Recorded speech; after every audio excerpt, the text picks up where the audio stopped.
Halo teman-teman semua, perkenalkan aku Nevi Respia, mahasiswi semester 6 dari Ilmu Hukum UIN Jakarta.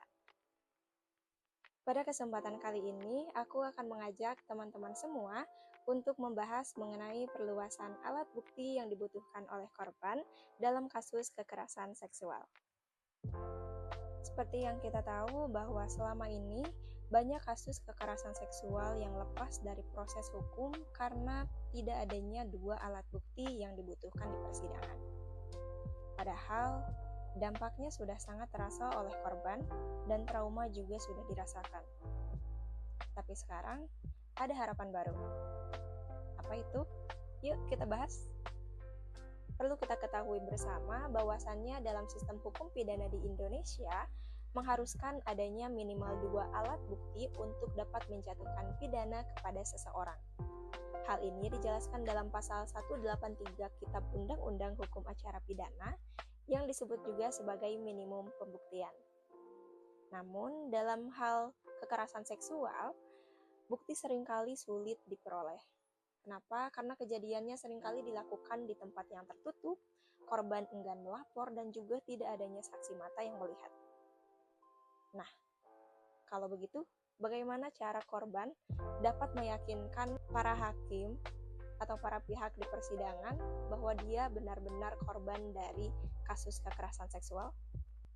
Nah, untungnya, sejak terbitnya Undang-Undang Nomor 12 Tahun 2022 tentang tindak pidana kekerasan seksual, sistem pembuktian di Indonesia ini menjadi lebih progresif. Karena sekarang, keterangan korban pun bisa dijadikan sebagai alat bukti yang sah. Bahkan, bukti elektronik seperti chat dan juga rekaman suara, serta hasil visum psikologis juga dapat diperhitungkan. Namun, perlu kita garis bawahi di sini bahwa pada pasal 25 Undang-Undang Tindak Pidana Kekerasan Seksual menjelaskan bahwasannya keterangan korban ini bisa menjadi salah satu alat bukti yang sah selama didukung dengan satu bukti lainnya yang relevan atau bisa dibilang cukup oleh penilaian hakim. Nah, selengkapnya dalam pasal 24 dan pasal 25 Undang-Undang Tindak Pidana Kekerasan Seksual menjelaskan bahwa perluasan alat bukti ini termasuk bukti elektronik, keterangan ahli bisa dari psikolog ataupun dokter, kemudian ada keterangan dari saksi yang tidak menyaksikan langsung atau testimonium de auditu, kemudian yang terakhir ada keterangan dari pihak keluarga terdakwa tanpa harus mempunyai izin dari terdakwa. Nah, artinya korban tidak perlu membawa bukti fisik visum jika sudah ada bukti lain yang relevan, selama itu sudah memenuhi minimum 2 alat bukti yang sah. Hal ini bukan hanya sekedar melonggarkan pembuktian, tetapi lebih ke mewajarkan terkait dengan kondisi realita dari kasus kekerasan seksual. Selain itu, undang-undang ini juga menempatkan perlindungan korban ini sebagai prioritas, seperti pendampingan pada saat pemeriksaan dan penggunaan telekonferensi agar korban tidak harus langsung berhadapan dengan pelaku yang dapat menimbulkan trauma pada korban.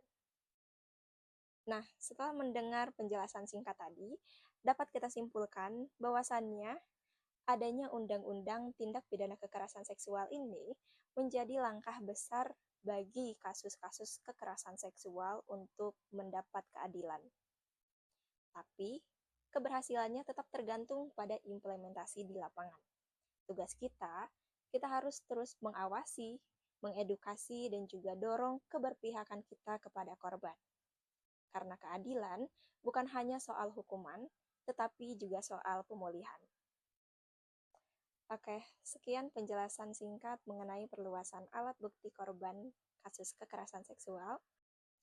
Jangan lupa like, komen, dan subscribe. Bye-bye.